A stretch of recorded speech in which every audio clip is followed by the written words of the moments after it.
ذرا اس آیت پر اب نگاہ کو مرتکز کیجئے، انسان کا خسارہ کیا ہے؟ دیکھیے، سب سے پہلے میں آپ کی توجہ دلاؤں گا، ذرا آنکھیں کھول کر قلب حساس کے ساتھ نوع انسانی کا مشاہدہ کیجئے، کیسے کیسے دکھ، کتنی تکلیفیں، کتنی محنت، کتنی مشقت ہے جو ہر انسان کا مقدر۔ قرآن مجید میں ایک مکمل سورت ہے، سورت البلد، اس میں اللہ تعالیٰ نے متعدد قسمیں کھا کر ایک بات کہی، لا اقسم بہذا البلد وانت حل بہذا البلد ووالد وما ولد لقد خلقنا الانسان فی کبد۔ ہم نے انسان کو مشقت ہی میں پیدا کیا، یہ مشقت ہر انسان کا مقدر ہے۔ لوگ گھروں کو چھوڑ کر آئے ہوئے ہیں، کہاں کہاں انسان جاتا ہے، یہ اس دنیا میں محنت اور مشقت۔ ہاں، ایک مغالطہ ہو جاتا ہے کہ شاید یہ محلوں میں رہنے والے جو ہیں انہیں کوئی مشقت نہیں، انہیں کوئی دکھ نہیں، حالانکہ حقیقت یہ نہیں ہے۔ جو جتنا امیر ہے آپ دیکھیں گے اس کی جسمانی مشقت کم ہے، ذہنی کوفت زیادہ ہے۔ ٹرینکولائزرز کی انہیں ضرورت پڑتی ہے، انہیں سیڈیٹیوز چاہیے، خواب آور دوائیں مزدور کو نہیں کبھی ضرورت پڑے گی۔ وہ 8 گھنٹے کی محنت کرنے کے بعد احساس ہوتا ہے کہ وہ صبح ہی کی خبر لے گا۔ اور یہ وہ لوگ ہیں کہ جن کو ہپنوٹکس، خواب آور دوائیاں، سیڈیٹیوز، مسکن ادویات، یہ سارا لیبلیم اور یہ ویلیم اور یہ فلاں اور یہ فلاں، یہ کن کے ہاں جاتے ہیں؟ ذہنی سکون اور اطمینان انسان کو حاصل نہیں۔ کسی کی جسمانی مشقت ہے، کسی کی ذہنی مشقت۔ میں آپ کو یاد دلانا چاہتا ہوں مہاتما گوتم بدھ کا معاملہ۔ 30 برس کی عمر میں کپل وستو کا شہزادہ محل کو چھوڑ کر نکل گیا، جوان بیوی کو سوتا ہوا چھوڑ کر گیا، شیر خوار بچے کو چھوڑ کر گیا۔ راجدھانی میں رہنے والا محل کا باسی، جسے یہ معلوم ہے کہ باپ کے بعد مجھے یہ سلطنت ملنے والی ہے، کیوں گیا؟ کبھی کبھی آپ نے سوچا؟ اس نے انسان کے غم اور دکھ کا مشاہدہ کیا۔ اس نے دیکھا کوئی اندھا ہے، ٹھوکر کھا کر گر رہا ہے، کوئی والدین کھڑے ہوئے رو رہے ہیں اور ان کی نگاہوں کے سامنے ان کا نہایت محبوب بچہ دم توڑ رہا ہے اور وہ کچھ نہیں کر سکتا۔ اس نے سوچا یہ صدمہ کیوں ہے انسان کا، یہ دکھ اس کا مقدر کیوں ہے؟ اس صدمے سے، اس دکھ سے نجات پانے کی بھی کوئی شکل ہے کہ نہیں؟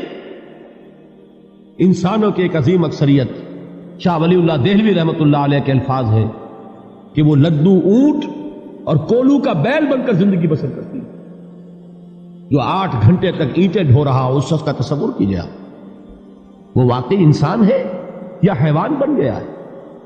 اور 8 گھنٹے کی اس محنت کے بعد بھی ہو سکتا ہے کہ 2 وقت کی روٹی اسے پوری نہ ملے۔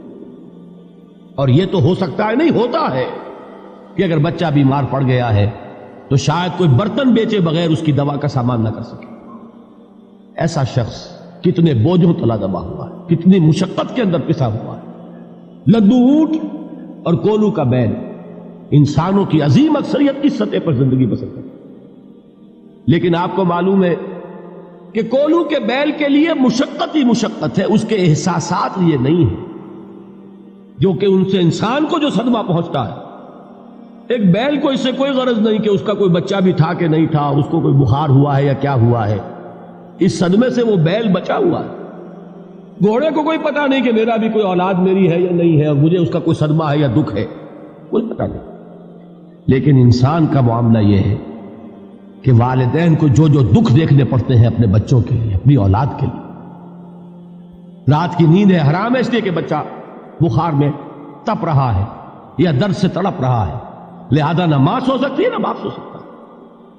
میں نے ایک موقع پر دیکھا، لاہور میں کیروسین آئل، اس زمانے میں ابھی سوئی گیس نہیں آئی تھی، اور اکثر و بیشتر جو ہے یہی مٹی کا تیل جو ہے ایندھن کے طور پر استعمال ہوتا تھا، اس کی شارٹیج ہو گئی تھی۔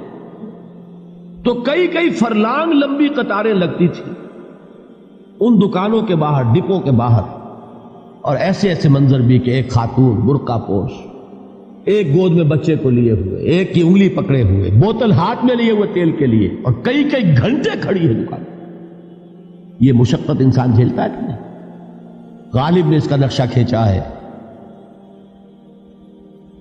کہ رنج سے خوگر ہوا انسان تو مٹ جاتا ہے رنج. مشکلیں اتنی پڑی مجھ پر کہ آسان ہو. ہم بھول جاتے ہیں، ورنہ واقعہ یہ کہ قلب حساس ہو اگر اور قید حیات و بند غم اصل میں دونوں ایک ہیں. موت سے پہلے آدمی غم سے نجات پائے کیوں؟ اچھا یہ تو ہوا لقد خلقنا الانسان فی کبد. حیوانات کا معاملہ ایک اور اعتبار سے آسان ہے. ان سے کوئی محاسبہ بھی ہے کیا؟ کوئی جواب دہی بھی ہے؟ کوئی ان کو اللہ کے حضور میں کھڑے ہو کر اپنے اعمال کا حساب بھی دینا؟ نہیں. انسان کی یہ ٹریجڈی ہے، یہ المیہ ہے انسان. اس کو بھی قرآن مجید کی ایک سورت میں قسمیں کھا کر اذا السماء انشقت، اس کے بعد کیا فرمایا؟ یا ایھا الانسان انک کادح الی ربک کدحا فملاقیہ. اے انسان، تیرا المیہ، تیری ٹریجڈی اس سے کہیں بڑھ کر ہے. تجھے صدمے پر صدمے جھیلتے ہوئے، مشقت پر مشقت برداشت کرتے ہوئے ایک روز اپنے رب کے حضور میں بھی کھڑا ہوگا، جواب دہی بھی کرنی. اس دن کے حساب سے، اس دن کے احساس سے جو بڑے بڑے ہماری امت کے عظیم جو گلے سرسبد ہیں، ان کا یہ حال آپ نے پڑھا ہوگا. حضرت ابوبکر صدیق رضی اللہ تعالی عنہ وہ ایک عجیب کیف کے عالم میں فرمایا کرتے تھے، کاش میں درختوں پر چہچہاتی ہوئی چڑیا ہوتا جس سے حساب کتاب نہیں ہوگا. کاش کہ میں گھاس کا تنکا ہوتا جو آج ہے اور کل آگ میں جلا دیا جاتا، ختم ہو جاتا. اس سے محاسبہ کوئی نہیں. وہ جس کے احساس سے کہ حضرت عمر جو ہے اپنے انتقال کے وقت سخت بے چین تھے. ان کے بیٹے حضرت عبداللہ ابن عمر رضی اللہ تعالی عنہما نے ان کا سر جو ہے وہ اپنے زانوں پر رکھ لیا تو کہا نیچے ڈال دو. ایک عجیب بے کلی اور بے چینی. انہوں نے کہا ابا جان آپ کیوں پریشان ہیں؟ آپ تو عشرہ مبشرہ میں سے، آپ کو تو اللہ تعالیٰ نے جنت کی بشارت حضور کے ذریعے سے اس دنیا میں دی.